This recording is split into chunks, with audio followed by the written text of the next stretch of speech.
Hallo, hier ist Corinna mit dem Podcast Graue Haare, brennendes Herz, gerufen aus dem Zerbruch. Schön, dass ihr wieder dabei seid. Wer meine letzte Folge gehört hat, weiß, dass ich in einer Gebetsversammlung war, die von Hippies gegründet wurde. Sie trafen sich und so war ich auch oft dabei. Als Christen vertraten sie die Auffassung, dass man nicht unverheiratet zusammenleben soll, was für mich stimmig war. Mir wurde von der Leiterschaft gesagt, dass Gott mich und meinen damaligen Freund, den ich dort mit hinnahm, füreinander bestimmt hatte. Ich erinnere mich noch, dass ich gerade dabei war, mir eine neue Wohnung einzurichten und mein Freund mir anbot, mir zu helfen. Tief in meinem Herzen merkte ich, dass ich das nicht wollte, weil ich dachte, es fühlt sich falsch an. Gunnar kam in dieser Zeit wieder einmal nach Hamburg zu Besuch. Und als er mit dem Leiter, einem Baron, in seinem Garten spazieren ging, erzählte dieser ihm, dass mein Freund und ich heiraten würden. Gunnar sagte ganz spontan, aber die gehören doch überhaupt nicht zusammen. Da der Leiter jedoch behauptete, Gott hätte ihm dies gezeigt, gab es natürlich kein Gegenargument mehr. Oder besser gesagt, es hatte keinen Widerspruch mehr zu geben. Was kann man auch dagegen sagen, wenn jemand so redet?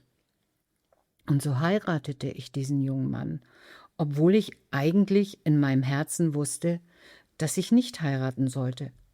Aber mein Fundament mit Jesus war nicht so stark. Außerdem war ich bereits schwanger, und da ich selbst sehr darunter gelitten hatte, dass ich ein uneheliches Kind war und meine Eltern erst spät geheiratet hatten, wollte ich dies meinem Kind nicht antun.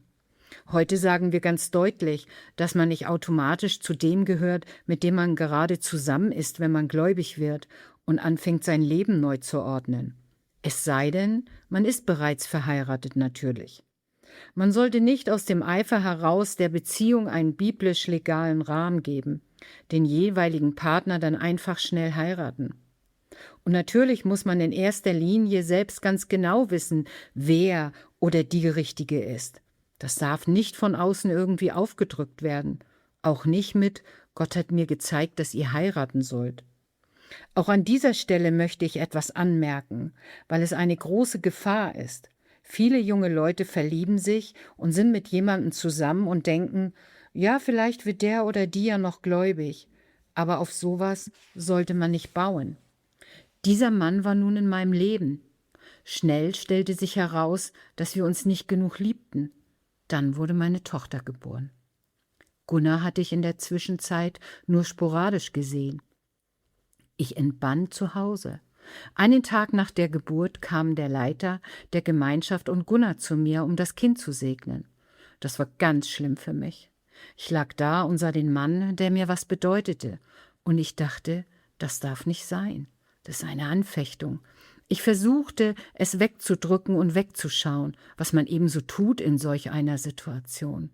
Er blickte ins Körbchen, er, der eigentlich mit Kindern und auch mit Frauen damals nichts am Hut hatte.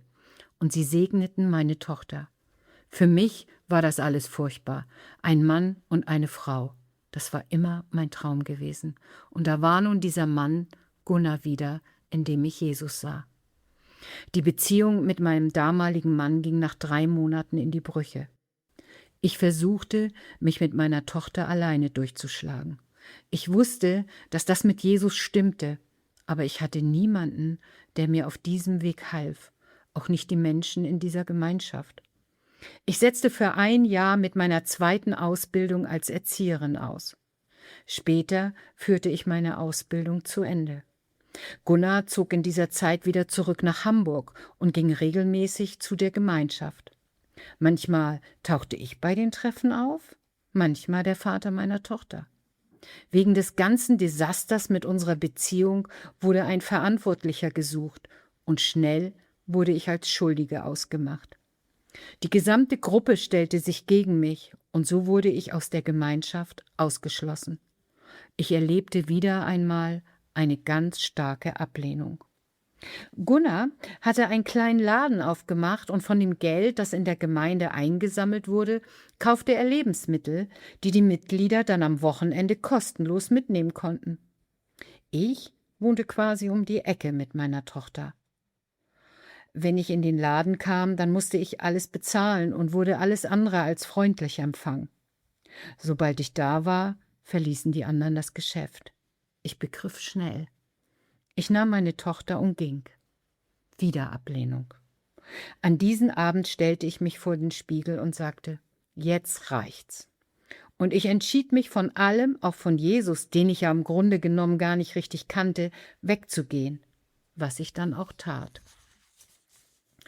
Ich hatte eine Beziehung nach der anderen, aber eigentlich wartete ich immer darauf, dass mein damaliger Mann zurückkommen würde. Eines Tages tat er das auch, und ich dachte, dass nun mit ihm und Gott alles gut werden würde. Ich dachte, es wäre richtig, da er der Vater meines Kindes ist, und ich war bereit dazu. Es kam anders.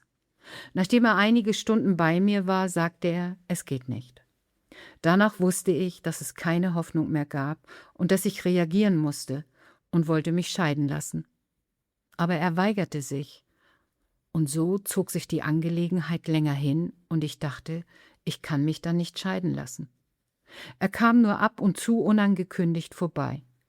Später reichte ich dann ohne seine Zustimmung die Scheidung ein, weil es so nicht mehr weitergehen konnte. Und er stimmte nach längerer Zeit zu.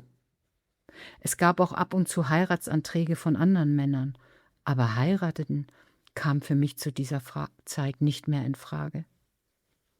In der darauf folgenden Zeit verschlug es mich unter anderem nach Griechenland, wo ich von April bis zum Sommer, bis es zu heiß wurde, zusammen mit meiner Tochter lebte, in einem Gewächshaus arbeitete und dann wieder nach Hause flog. Ich liebte den Flair dort. Zurück in Deutschland war ich irgendwann völlig am Ende. Mein Lebensstil hatte mehr als einmal seinen Tribut gefordert. Am Abend lag ich auf meinem Hochbett und schrie, »Gott, wenn's dich gibt, dann hilf mir!« Dann sah ich am nächsten Tag aus dem Fenster und Gunnar fuhr mit seinem Fahrrad an meiner Wohnung vorbei, weil er nämlich in der Nähe wohnte. Alles kam wieder hoch, dass er eigentlich der Mann war, der mir viel bedeutete. Aber es war alles vorbei und zu spät. Und wenn ihr wissen wollt, wie es weiterging, dann hören wir uns in der 3. Folge wieder.